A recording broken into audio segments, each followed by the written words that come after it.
आणि आता महत्त्वाची बातमी पाहूया। आधार अपडेटसाठी दिवसामध्ये नागरिकांची प्रचंड गर्दी पाहायला मिळते आहे। महिलांपासून ते विद्यार्थ्यांपर्यंत सर्वांचा उत्स्फूर्त सहभाग यामध्ये पाहायला मिळतो आहे।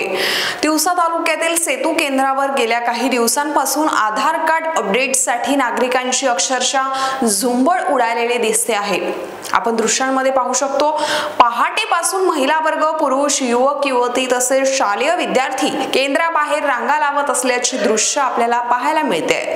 राज्य शासनाच्या लाडकी बहीण योजनेच्या केवायसी प्रक्रियेसाठी तसेच इतर अनेक शासकीय योजनांचा लाभ घेण्यासाठी आधार कार्ड अद्ययावत करणे अत्यावश्यक झालाय। त्यामुळे तिवसा शहरातील सेतू केंद्रावर दररोज सकाळपासून नागरिकांची मोठी गर्दी पाहायला मिळते आणि काही वेळा केंद्राबाहेर रांगा अर्धा ते 1 किलोमीटर पर्यंत पोहोचतात। मोबाईलवर नंबर लिंक करणे, बँक खाते जोडणे, पत्ता सुधारणा, फोटो बदल अशा विविध कारणांसाठी नागरिकांकडून अपडेट प्रक्रिया सुरू आहे।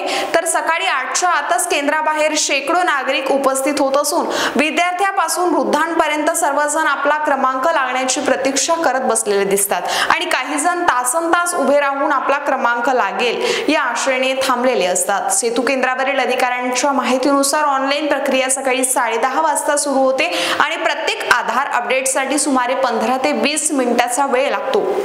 ही प्रक्रिया सायंकाळी 5:30 वाजेपर्यंत सुरू राहते, त्यामुळे रांगेतील नागरिकांना क्रमांक लागेपर्यंत दीर्घ अशी प्रतीक्षा सुद्धा करावी लागत आहे।